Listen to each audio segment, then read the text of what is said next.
Welcome everyone. Let's begin our lesson for today by going over the learning goals and success criteria.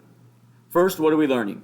We're learning how to factor a number out of a polynomial in order to simplify the expression, how to recognize a binomial as a difference of squares, how to factor a binomial into a difference of squares, how to factor polynomials with a coefficient of 1 into a product of binomials, how to factor polynomials with coefficients greater than 1 into a product of binomials, how to recognize roots of a quadratic equation as being the x-intercepts of the equation, and how to use factoring to determine the roots of a quadratic equation. How are we learning it? Through the Finding Roots by Factoring Part 2 notes and the Finding Roots by Factoring Part 2 assignment. When can we use this information? To examine problems in your life from different perspectives in order to find the best approach to simplify the problem, and to determine the distance of a home run in the Major League Baseball Home Run Derby. How do we know we learned it? By getting a score of 4 on the Finding Roots by Factoring Part 2 assignment. Now let's take a look at our agenda for today. We'll begin by going over the learning goals and success criteria. While we do that, you'll fill out your Get It Started. Once you've completed your Get It Started, we'll go over it together and answer any questions that you may have.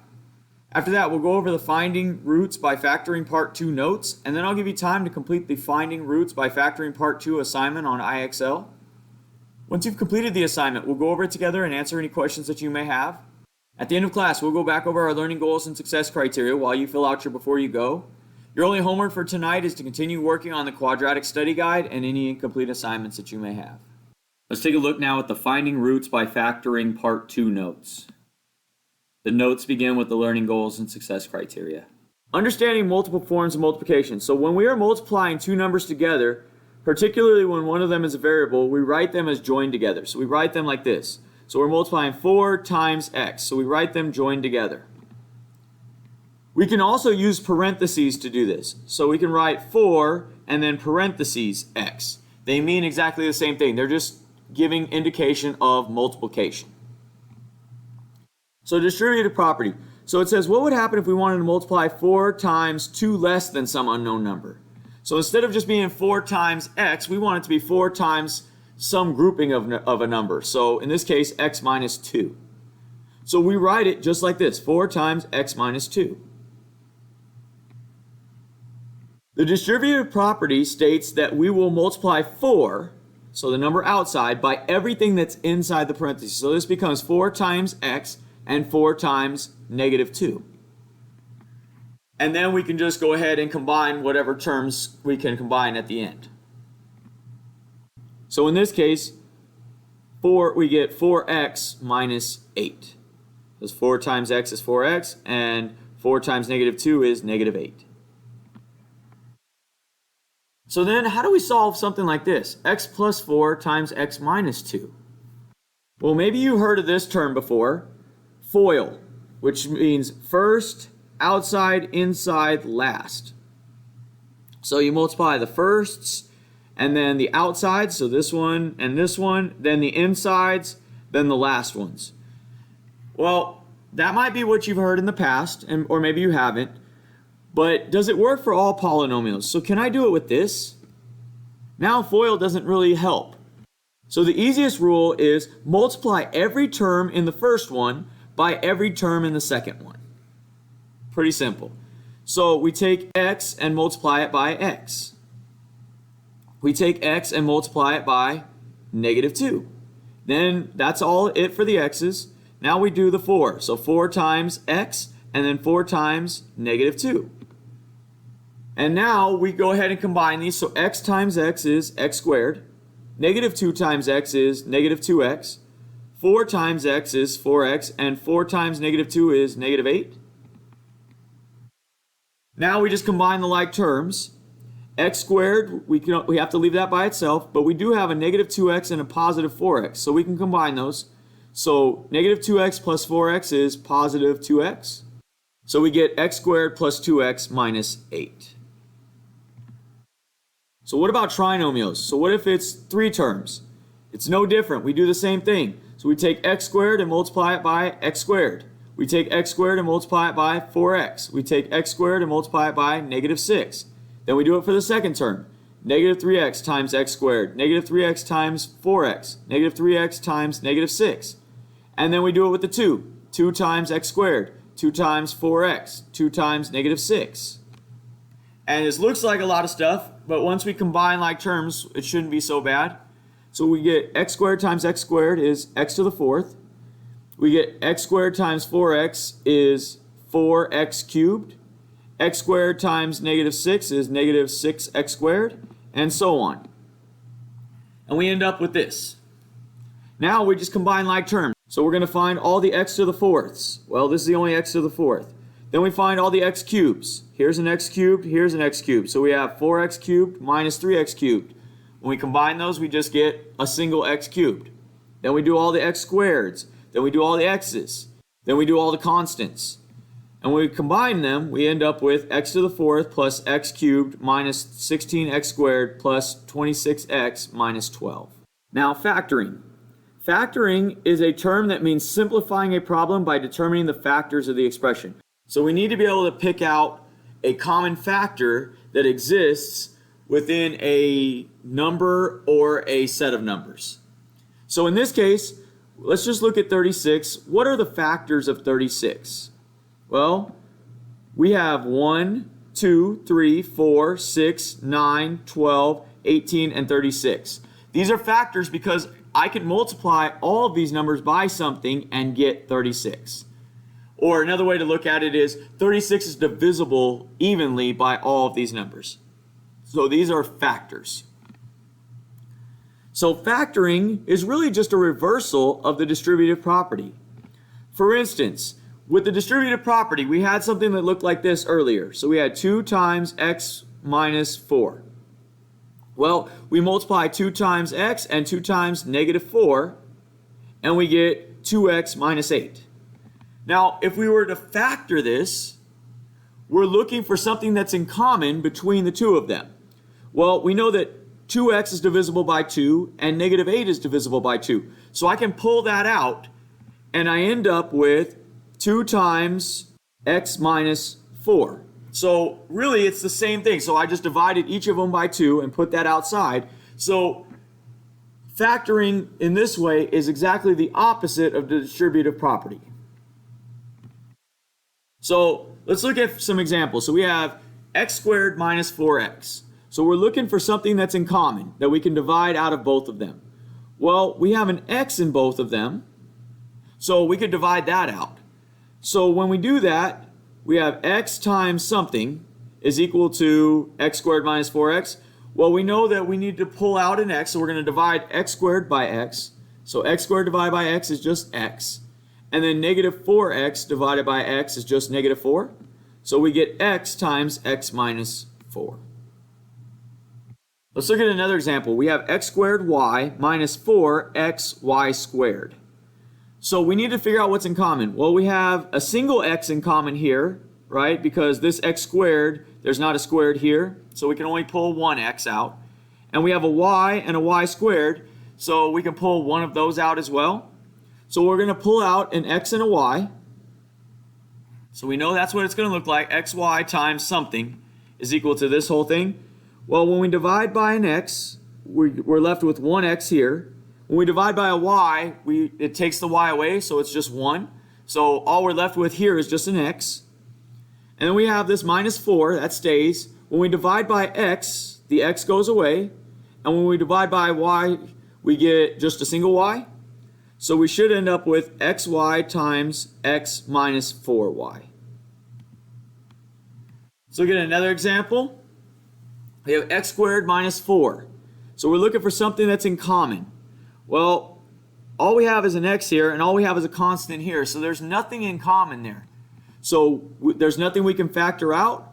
So it's not factorable. So we just leave it as it is. So this is its most factored form for now. So what is a difference of squares? A difference of squares is subtraction of two terms that are perfect squares. For instance, x squared minus 1. So remember, difference means subtraction, so it's got to be subtraction. And each of these numbers needs to be a perfect square. Well, we know that x squared is the quantity x to the second power, and 1 is just 1 squared. So this is a difference of squares. So this would be an example. So how do we factor a difference of squares? we're going to use the following method. So anytime we start with something like this, and we have a number squared minus a number squared, it becomes a plus b times a minus b. Okay, so it's just something you have to memorize. So a squared minus b squared is equal to a plus b times a minus b. So let's look at an example. X squared minus 4. Well, if we rewrite this, if we put it in this form, this is really x squared minus 2 squared. So when we write that, we would write x plus 2 times x minus 2, and that would be our factored version. So look at another example. We have x squared minus 4. We said that that is... So let's check our work by distributing. So we said that x squared minus 4 is equal to x plus 2 times x minus 2.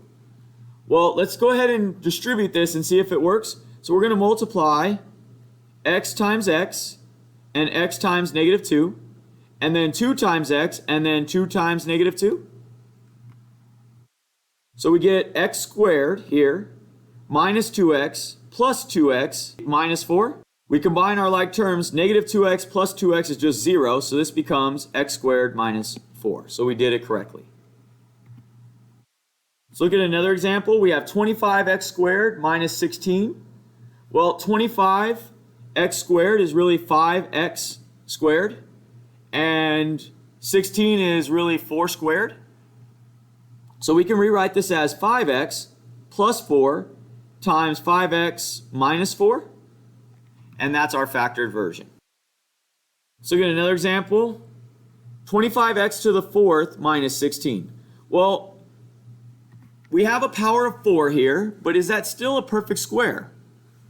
Well, we know 25 is a perfect square, and then x to the 4th is really x squared squared.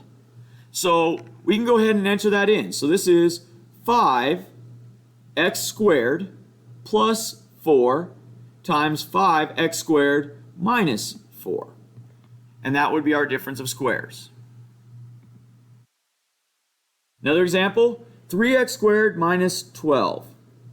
Well, we can see that 3 is not a perfect square and 12 is not a perfect square. However, we can see if we can use our method from yesterday as well. So we can see if we can factor out a common factor first.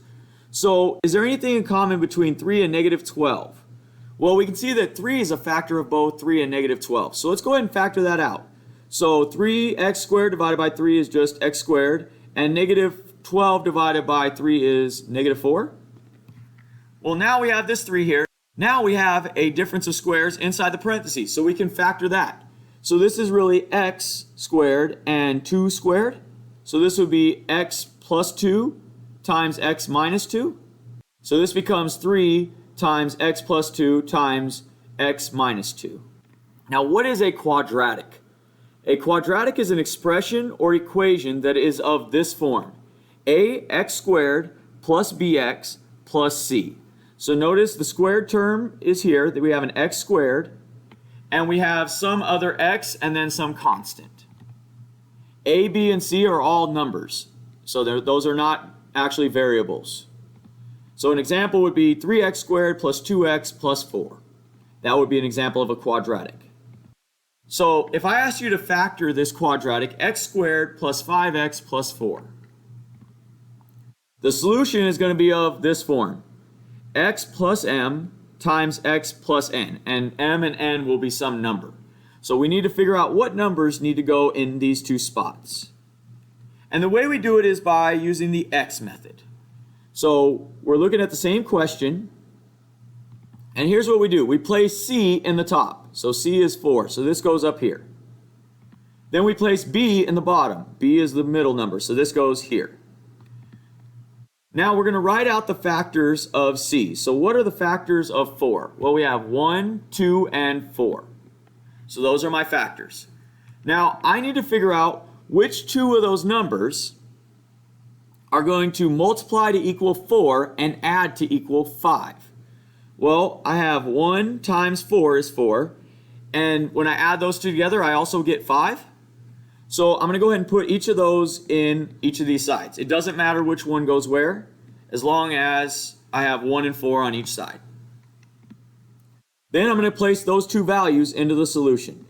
So I start with x plus m times x plus n. I'm going to plug 1 in for one of them and 4 in for the other one. So I get x plus 4 times x plus 1. And that would be my solution. Let's look at another example. We have x squared minus 6x plus 8. So same thing, place c at the top. So c is 8, so that goes here. Place b in the bottom, which is negative 6. So that goes there. Then I'm going to write out the factors. What are the factors of 8? Well, I have 1, 2, 4, and 8. Now, which of those are going to multiply to equal 8 and add to get negative 6? Well, remember, these can be both positive or negative. So I'm looking at negative 1 times negative 8 is positive 8, but it's also equal to negative 9. So that's not the answer. What about this one? So negative 2 and negative 4. If I multiply those two together, I get positive 8. And when I add them together, I get negative 6. So that would be my solution. So it's negative 2 and negative 4. So I place those in my x and then add them to my solution, which started as x plus m times x plus n. Well, I'm going to plug in negative 2 for one of these and negative 4 for the other one. So I get x minus 4 times x minus 2. One more example. We have x squared minus 4x minus 12. Well, I place c at the top, which is negative 12. I place b at the bottom, which is negative 4. Then I write out the factors of c. So what numbers multiply to get 12? Well, I got 1, 2, 3, 4, 6, and 12. Now I need to find two numbers that multiply to equal negative 12 and add to get negative 4. So I know in order to get a negative, when I multiply, one of them has to be positive, one of them has to be negative. So one of these has got to get me close to 4. So if I do this, I have 2 and 6 are 4 away from each other. So I just need to make sure that when I add them, the bigger number is negative so that it stays negative. So I'm going to make this negative 6 and positive 2. When I multiply those together, I get negative 12. When I add them together, I get negative 4. So I go ahead and add those to my x. Then I place them into the solution. So I start with x plus m times x plus n. And then I'm going to plug negative 6 in for one of them and 2 in for the other one. And I get x minus 6 times x plus 2. Now what if the a value is not 1, like in the previous examples? So in this one we have 5x squared minus 18x plus 9. Well, we're still going to use the x method, but we have to add a little bit to it later on. And this becomes the x box method. So the way we start is we're going to multiply a times c and put that in the top. So 5 times 9 is 45. And then we put b in the bottom just like before, so that's negative 18. And then we're going to write out the factors of a times c. So what are the factors of 45? Well, we can see that the factors are 1, 3, 5, 9, 15, and 45. So now which one of those is going to add up to be negative 18? Well, this is positive, so we know that they have to match. The signs have to match. So we need two of them that are going to add up to be 18, which we can see would be 3 and 15. So that would be negative 3 and negative 15, because that'll give us negative 18 total. So we have negative 15, and this should be negative 3. Now we're going to do the box part. So that's the x part. Now we're going to do the box part. So we're going to make a table with 4 squares, just like this. And we're going to place ax squared in the top left box. So that's 5x squared. So that goes here in the top left. Then in the bottom right, we're going to put c, which is 9. So that goes there. Now we're going to place negative 15x and 3x into each one of the boxes. And it doesn't matter which one you place it in. So we'll put negative 15 there and 3x here. Now we're going to factor out what we can, trying to find a common factor. So between 5x squared and 15x, there's a 5x in common. So that's what we would factor out. So we'll go ahead and just put it at the top of the box. Then we'll do this one, 3x and 9. Well, 3 is in common between those two, so we'll put a 3 at the top. Then we go crossways. So we have 5x squared and 3x. Well, the only thing in common there is an x. And then 15x and 9. Well, we have a 3 in common there. So now we have 5x and 3 and x and 3. And now we just place it into our solution. And now we're just going to check the signs to make sure they're correct. We know that the signs need to match so that it's 9, which they do here. And we need to make sure that we add up to be negative 18. So this is 5 times negative 3 is negative 15. Minus 3 is negative 18. So we did it correctly. Let's look at another example. We have 2x squared minus 11x plus 15. So again, put a times c in the top. So a times c is 2 times 15 is 30. And put b in the bottom, which is negative 11. So we need two numbers that multiply to get 30 and add to get negative 11. So we write out the factors of 30, and we get 1, 2, 3, 5, 6, 10, 15, and 30. Well, we know that 30 is positive, so then we need to have two numbers that are both the same sign, which add to get negative 11. Well, 5 and 6 gives us 11. So if they're both negative, that would give us negative 11. So this would be negative 5 and negative 6. So we go ahead and place that there. Now we move to the box part. So there's our box, and we put in ax squared here in the top left. So this is 2x squared. And we place c in here in the bottom right. So that's 15, so that goes there. Then we place these parts here. So negative 5x and negative 6x go in each of these boxes. And again, it doesn't matter which one goes where. So there we go. Now we just need to figure out what the common factors are. So we'll start here. 2x squared and negative 5x. Well, the only thing we have in common there is x. And then we have negative 6 and 15. Well, they have a 3 in common. Then here we have 2x squared minus 6x. Well, we have a 2x in common. And then 5x and 15 has a 5 in common. So we have x minus 3 and 2x minus 5. And we place those into our solution. So now we have 2x minus 5 and x minus 3 as our answer. Now there's a video here using Symbolab to show you how you can check your work with factoring. So go ahead and watch that video. Let's talk now about how we can use the Symbolab factor calculator to factor polynomials. So if you notice, I am on Symbolab, and it does say that this is the factor calculator. So when you do that, the word factor should already be here. And now I'm just going to put in the equation that I want to factor. So let's say it's x squared minus 4. So that's what I'm going to put in, and I'm going to go ahead and click go. So when I do that, it gives me the answer down here at the bottom. X plus 2 times x minus 2. And it shows me the steps of how I can get there. So this is one way to check your work to see if you did your work correctly when factoring. So this is how Symbolab factor calculator can help you with your factoring. Okay, what are roots? Roots of functions are the points on the graph of a function where the y values are 0. Another way to think of this is where the graph touches the x-axis. So we call these roots, we also call them sometimes roots, zeros, solutions, and x-intercepts. So all of those are different things that roots can be called in different ways. So what does a root look like? It's an x-intercept, or where the line crosses the x-axis. So it crosses here, and then it comes back down and crosses here. We call those the roots. So how do we find the roots of a quadratic? Well, the first step is factor the quadratic. So factor it any way you can, and then solve for the roots.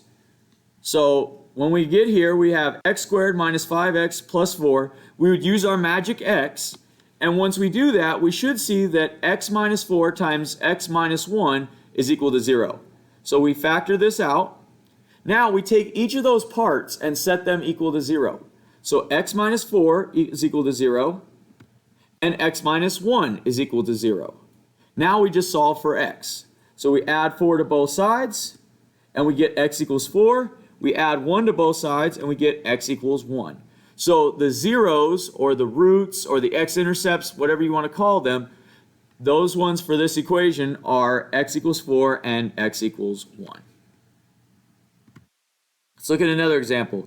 We have x squared minus 5x is equal to 0. So again, we factor this, and we can pull an x out of this. So we get x times x minus 5 is equal to 0. Now we set each of those parts equal to 0, and that includes the x. So x can equal 0, and x minus 5 can equal 0. Well, x minus 0 just stays as is. It's just x equals 0. So that's one of the roots. The second one now, we add 5 to both sides, and we get x is equal to 5. So x equals 0 and x equals 5 are the roots for this quadratic. There's a video here now showing you how you can use Desmos to check roots of quadratics. So go ahead now and watch that video. Let's talk now about how we can use Desmos to check the roots of a quadratic equation. So first of all, I'm going to go to desmos.com, and then I'm going to go to where it says Graphing Calculator. And if you notice, it should take you to a page that looks like this, where it'll have the graph on this side. We just need to enter the equation over here on the left. So let's go ahead and do that. So let's say it's y equals 2x squared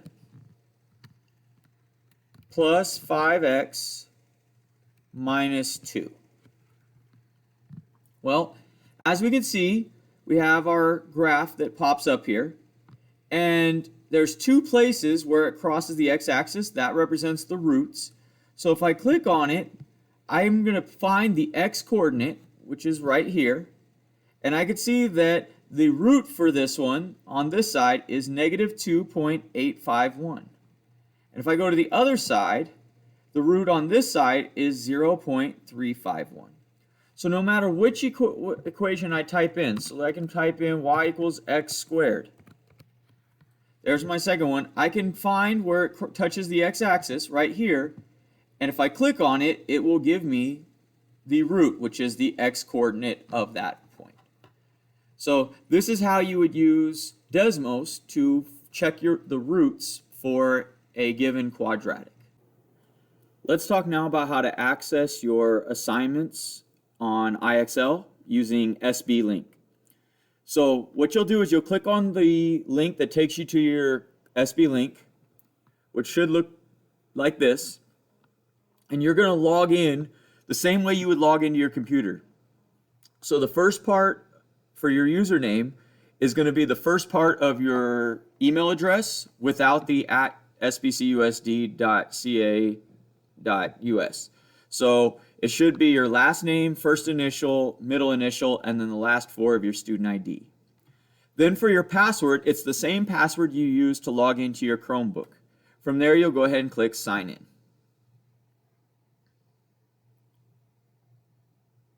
And it should take you to a page that looks kind of like this. You're going to go find the link that says IXL, which is right here. And I'm going to go ahead and click on that link.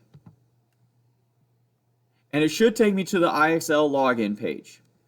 So it should look like this. In the top right corner, it should say welcome and then your name. If it does not say your name, then you're not logged in and you won't receive credit for your work. As long as this is good, you can go ahead and close that tab out. And then you can go to your Google Classroom.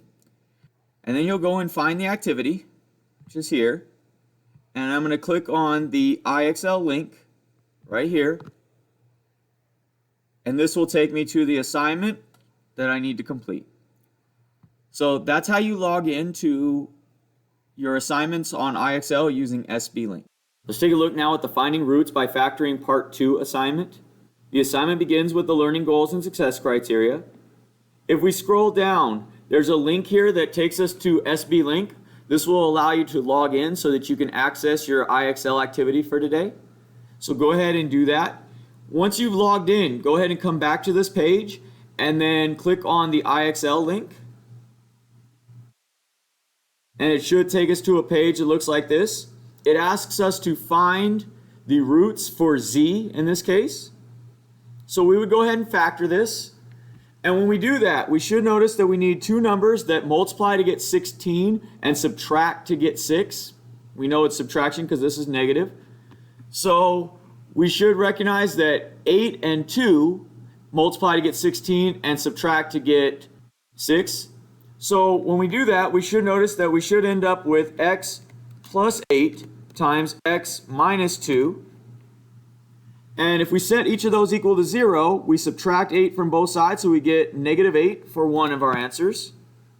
And if we add 2 to both sides, to get rid of it, we get positive 2, so we get 8 and 2. So we're going to put negative 8, comma, 2, and then we hit submit. It tells us we got it correct and sends us on to the next one. Notice my SMART score went up. Your goal is to get a SMART score of 80. So continue to work until you get that SMART score of 80. If you miss a question, your SMART score will drop a little bit. That's okay. Just continue to answer questions until you get your SMART score back up. Once you've completed the activity, go back to your Google form and click Next. This will take you to your Before You Go. Go ahead and fill out your Before You Go and then submit your work on Google Classroom.